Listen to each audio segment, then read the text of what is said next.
Yeah, I already began to answer that second question. I didn't know that was coming, but in fact, I just said one of the conditions under which a trial result can be trusted is that the design be completely transparent.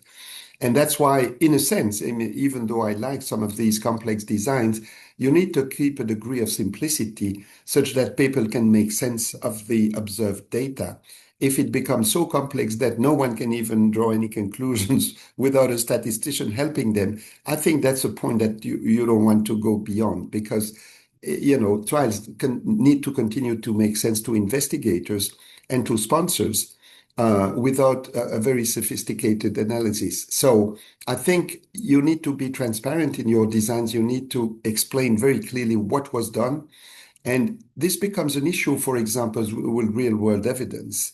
Now there's a big hype about real world evidence and synthetic controls and improving in some sense or augmenting randomized clinical trials with real world evidence or, other types of data. And that can be done, of course, but it can be done only with great precautions. And again, the devil is in the details. You need to know exactly how these synthetic control groups were formed. And, the problem is that we now live in a time of black boxes, right? AI in particular is a black box. It does magic, but you don't exactly know how it does it. And that's acceptable for AI. It's not acceptable for the statistical analysis of a trial.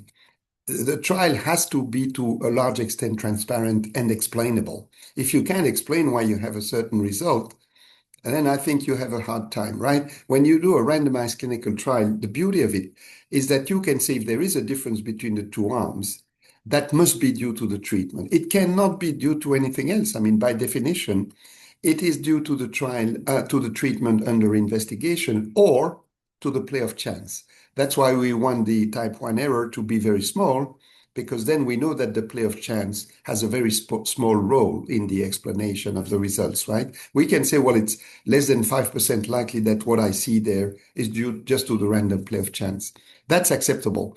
But if you do now a synthetic control and you do a trial without any randomization, then you can always say, well, the difference between the two groups, the synthetic control and the experimental arm, might well be due to a flaw in the way in which I constructed my synthetic control. So in a sense, it's very attractive to do this because then you can forego randomization, but you have a huge cost to pay for that. And the huge cost is that the explanation as to why there was a difference between the two groups becomes much more complex than just saying, because it's randomized, I know it's the treatment effect. It's nothing else. It cannot be anything else other than the play of chance. Whereas with a synthetic control group, of course, you can do this much more easily. You don't have to randomize, which in some cases, by the way, may be advantageous. I mean, in some rare cases, you may then have, a need for these techniques. But if you can randomize realistically, then it remains the gold standard. So I think all of these new techniques are quite interesting. They can be, in some cases, very valuable. Similarly, Bayesian designs.